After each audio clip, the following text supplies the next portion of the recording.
जय श्री कृष्णा। देव गुरु बृहस्पति को बुद्धि और शिक्षा का कारक माना जाता है।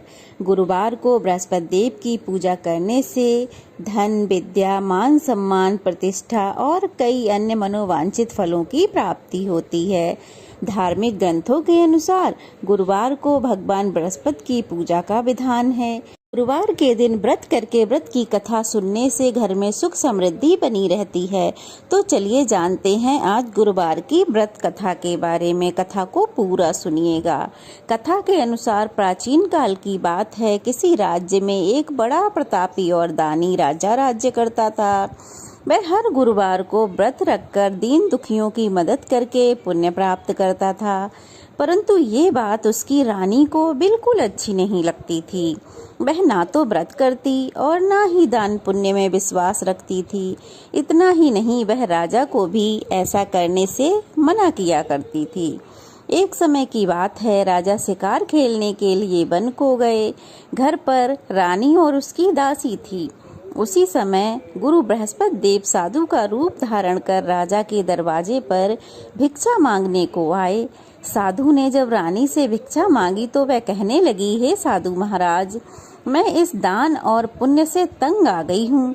आप कोई ऐसा उपाय बताएं जिससे कि सारा धन नष्ट हो जाए और मैं आराम से रह सकूं। इतना सुनकर बृहस्पति देव ने कहा, हे देवी, तुम तो बड़ी विचित्र हो। संतान और धन से भला कोई दुखी होता है? अगर अधिक धन है तो इसे शुभ कार्यों में लगाओ, कुंवारी कन्याओं का विवाह कराओ, विद्यालय और बाग बगीचों का निर्माण कराओ, जिससे तुम्हारे दोनों लोग सुधरें।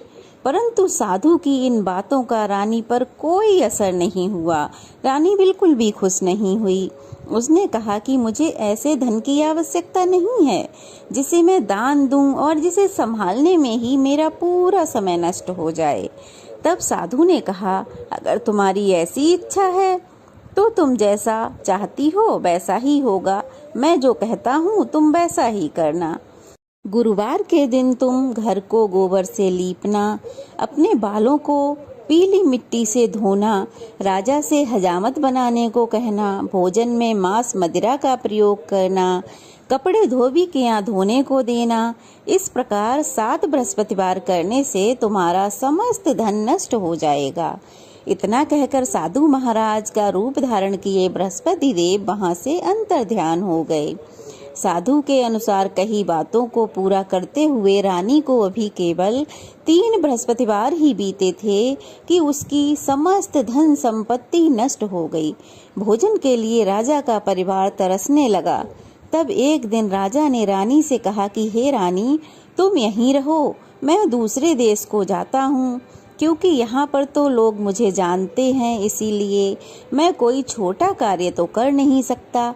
ऐसा कहकर राजा दूसरे देश को चला गया। वहाँ वह जंगल से लकड़ी काट कर लाता और शहर में बेचता। इस तरह वह अपना जीवन व्यतीत करने लगा। इधर राजा के परदेश जाते ही रानी और दासी दुखी रहने लगीं।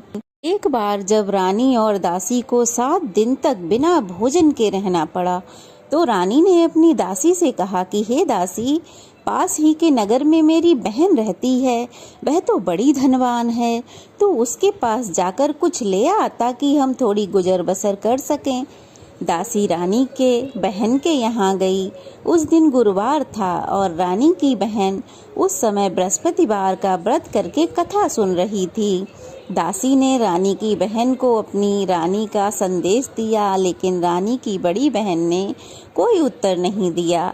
जब दासी को रानी की बहन से उत्तर नहीं मिला तो वह बहुत दुखी हुई और उसे क्रोध भी आया। दासी ने वापस आकर रानी को सारी बात बता दी। ये सुनकर रानी ने अपने भाग्य को कोसा।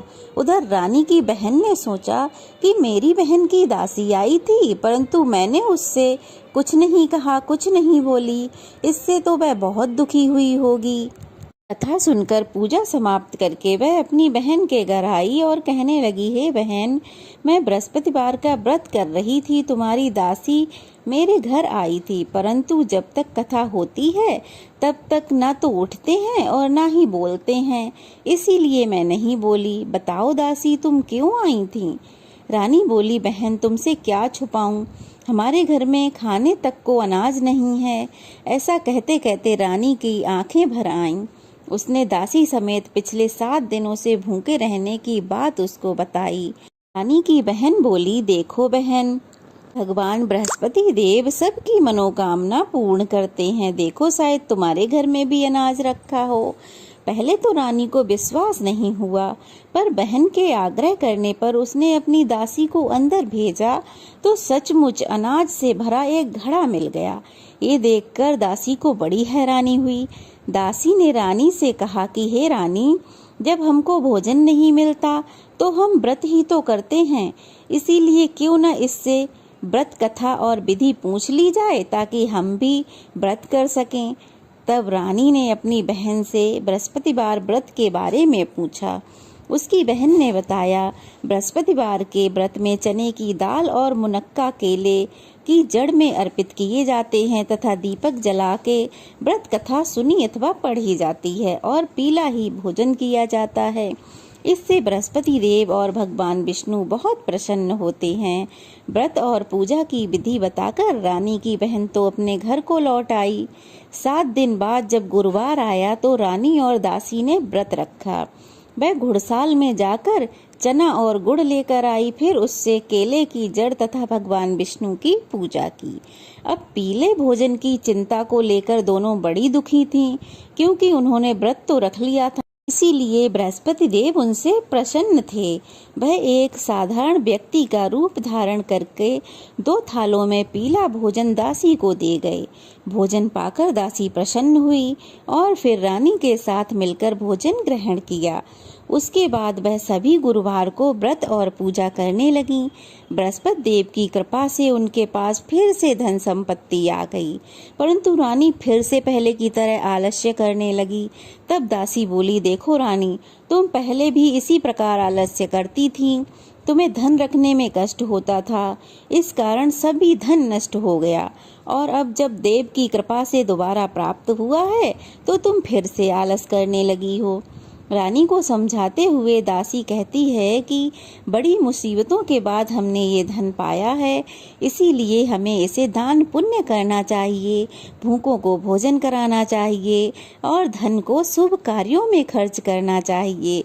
इससे तुम्हारे कुल का यश बढ़ेगा, स्वर्ग की प्राप्ति होगी और पितर प्रसन्न होंगे। दासी की बात को सुनकर रानी अपना धन शुभ कार्यों में खर्च करने लगी। इससे पूरे नगर में उनका यश बढ़ने लगा। उधर दूसरी ओर एक दिन राजा दुखी होकर जंगल में पेड़ के नीचे आसन जमाकर बैठा हुआ था।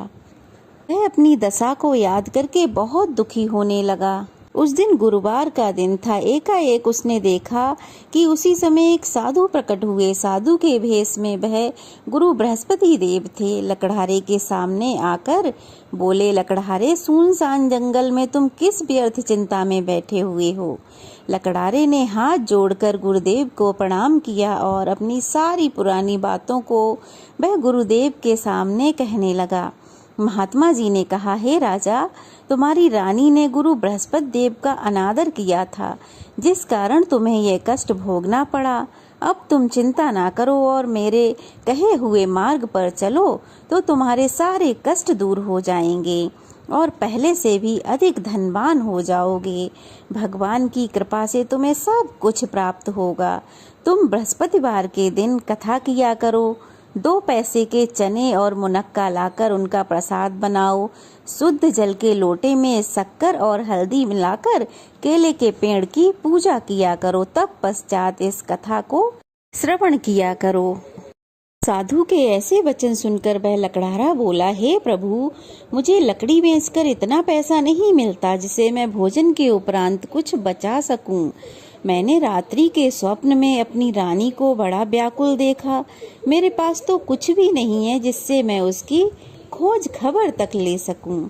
गुरु बृहस्पति देव ने कहा कि किसी बात की चिंता मत करो, तुम रोजाना की तरह लकड़ियां लेकर जाओ। तुमको रोज से दुगना धन मिलेगा, जिससे तुम भली भांति व्रत और पूजन कर सकोगे। इतना कहकर साधु वहां से अंतर्ध्यान हो गए और धीरे धीरे समय बीतने लगा और वही फिर बृहस्पतिवार का दिन आया। लकड़हारे ने जंगल से लकड़ियां काटी और शहर को बेचने गया। उस दिन राजा को रोज से दुगना धन मिला और उस धन से उसने गुरु बृहस्पति देव की पूजा की संपूर्ण सामग्री खरीद लाया और व्रत किया, पूजा की। परंतु दूसरे सप्ताह राजा व्रत करना भूल गया। इस कारण बृहस्पति देव नाराज हो गए। उस दिन उस नगर के राजा के यहाँ विशाल यज्ञ का आयोजन किया गया था और पूरे शहर में ये घोषणा कर दी गई थी कि कोई भी मनुष्य अपने घर में चूल्हा ना जलाए। सभी राजा के यहाँ निमंत्रण में भोजन करने आए। अब क्या था, उस नगर के सभी निवासी राजा के यहाँ भोजन करने को पहुँचे, परंतु लकड़हारा कुछ देर से पहुँचा। देर से पहुँचने के कारण राजा स्वयं उसे अपने महल में ले गए और भोजन करा रहे थे कि तब तक रानी की दृष्टि खूंटी पर पड़े उनके नौलक्खा हार की तरफ गई। वह हार रानी को नहीं दिखा, इसीलिए वह व्याकुल होकर राजा को बताया कि वो हार खूंटी पर नहीं है, हो न हो इस लकड़हारे ने ही लिया है। अब क्या था, रानी के कहने से राजा ने उस लकड़हारे को कारागार में डलवा दिया। लकड़हारा कारागार में पड़ गया तो वो बहुत दुखी होकर विचार करने लगा कि न जाने कौन से जन्म के कर्म के कारण इतना दुख प्राप्त हो रहा है, और ऐसा सोचकर उस साधु को याद करने लगा जो उसे जंगल में मिला था। भी गुरु बृहस्पति देव अपने भक्त की करुण पुकार पर तुरंत वहां प्रकट हुए और उसकी दशा को देखकर कहने लगे, हे मूर्ख, तूने बृहस्पति देव की कथा पूजा नहीं की, इस कारण तुम्हें ये दुख प्राप्त हुआ है। इसीलिए अगले गुरुवार को तुम्हें कारागार के दरवाजे पर 4 पैसे पड़े मिलेंगे, उनसे तुम पूजा करना और तब तुम्हारा ये दुख दूर हो जाएगा। बृहस्पतिवार के दिन राजा को कारागार के दरवाजे पर 4 पैसे पड़े मिले। उनसे राजा ने पूजा की सामग्री मंगवाई, पूजा की। उसी रात्रि उस नगर के राजा को बृहस्पति देव ने स्वप्न में आकर कहा, जिस लकड़हारे को तुमने जेल में डाला है वह निर्दोष है, उसे तुरंत छोड़ दो, नहीं तो मैं तुम्हारे राज्य को नष्ट भ्रष्ट कर दूंगा। तुम्हारी रानी का नौलक्खा हार खूंटी पर ही टंगा है। अब जब राजा प्रातः काल उठा तो उसने खूंटी पर लटका हुआ हार देखा। तब वह लकड़हारे को जेल से निकाल कर लाया और उससे क्षमा मांगी। उसे बहुत से सुंदर वस्त्र आभूषण देकर उसको विदा किया। वो सब लेकर राजा अपने नगर की ओर को चल पड़ा। राजा जब अपने नगर के समीप पहुंचा तो उसे बहुत आश्चर्य हुआ। नगर में पहले से अधिक बाग बगीचे, तालाब, धर्मशाला इत्यादि बने हुए थे। राजा ने पूछा, यह सब किसका है? तो नगर के लोग कहने लगे, यह सब तो रानी और बांदी का है। इस पर राजा को बड़ा आश्चर्य हुआ और क्रोध भी आया। उधर जब रानी ने यह समाचार सुना कि राजा आ रहे हैं तो उसने बांदी से कह दिया कि हे बांदी, राजा हमारी ऐसी हालत देखकर कहीं लौट न जाएं, इसीलिए तू दरवाजे पर ही खड़ी हो जा। आज्ञा सुनकर दासी दरवाजे पर खड़ी हो गई। राजा आए तो उनको साथ में महल में ले आई। जब राजा ने क्रोधित होकर अपनी रानी से पूछा, वह सब तुम्हें कैसे प्राप्त हुआ है? तो रानी ने कहा, यह सब हमें बृहस्पति देव की व्रत के प्रभाव के कारण मिला है। यह सब सुनकर राजा ने निश्चय किया कि 7 दिन में तो सब पूजा करते हैं और व्रत कथा पढ़ते हैं। मैं प्रतिदिन दिन में 3 बार कहानी सुनूंगा। अब तो हर रोज राजा के दुपट्टे में चने की दाल बनी रहती तथा दिन में वह 3 बार कहानी कहा करते। एक रोज राजा ने यह विचार किया कि चलो अपनी बहन के यहाँ हो आते हैं। यह निश्चय कर वह घोड़े पर सवार होकर अपनी बहन के यहाँ के लिए चल पड़े। मार्ग में उसने देखा कि एक आदमी मुर्दा है, सब लोग उसको लेकर जा रहे हैं। उन्हें राजा ने रोक कर कहा कि भाइयों, मेरी बृहस्पतिवार की कथा सुन लो। इस पर कुछ लोग तो क्रोधित हो गए और बोले, इधर हमारे आदमी की मृत्यु हो गई है, उधर तुम्हें अपनी कथा की पड़ी है। परंतु कुछ लोग बुद्धिजीवी भी थे, उन्होंने कहा चलो कोई बात नहीं, इसकी कथा सुन लेते हैं। अभी कथा आदि ही हुई थी कि मुर्दा हिलने लगा। जब तक कथा समाप्त हुई वह राम राम कहकर उठ खड़ा हुआ। अब कथा पढ़कर राजा आगे चला। आगे मार्ग में चलते हुए एक किसान हल जोत रहा था।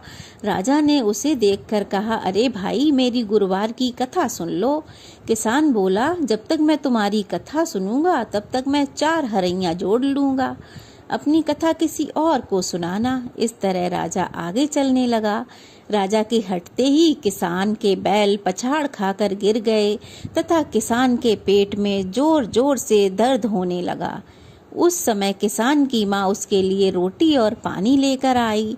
जब उसने यह सब हाल देखा तो वह बड़ी दुखी हुई तथा वह दौड़ती हुई राजा के पास पहुंची और बोली, मैं आपकी कथा सुनूंगी, लेकिन आप मेरे खेत पर चलकर कथा सुनाइए। तो राजा उसके खेत पर आकर कथा सुनाने लगे। अब कथा जैसे ही प्रारंभ हुई, किसान के पेट का दर्द बंद हो गया, उसके बैल भी उठ खड़े हुए। अब राजा कथा कहकर अपनी बहन के घर जा पहुंचा। बहन ने भाई की खूब स्वागत सत्कार की। अब दूसरे दिन प्रातः काल हुआ। राजा ने देखा कि सभी लोग सुबह उठकर भोजन कर रहे हैं। राजा ने अपनी बहन से कहा कि ऐसा कोई मनुष्य नहीं है जिसने अभी तक भोजन नहीं किया हो, जो मेरे बृहस्पतिवार की कथा सुन ले। बहन बोली, भैया, यह देश तो ऐसा ही है, यहाँ लोग भोजन करते हैं, बाद में अन्य कोई काम करते हैं। अगर कोई पड़ोस में हो तो मैं देख कर आती हूँ। वह ऐसा कहकर पड़ोस में देखने को चली गई, परंतु उसे ऐसा कोई व्यक्ति नहीं मिला जिसने अभी तक भोजन नहीं किया हो।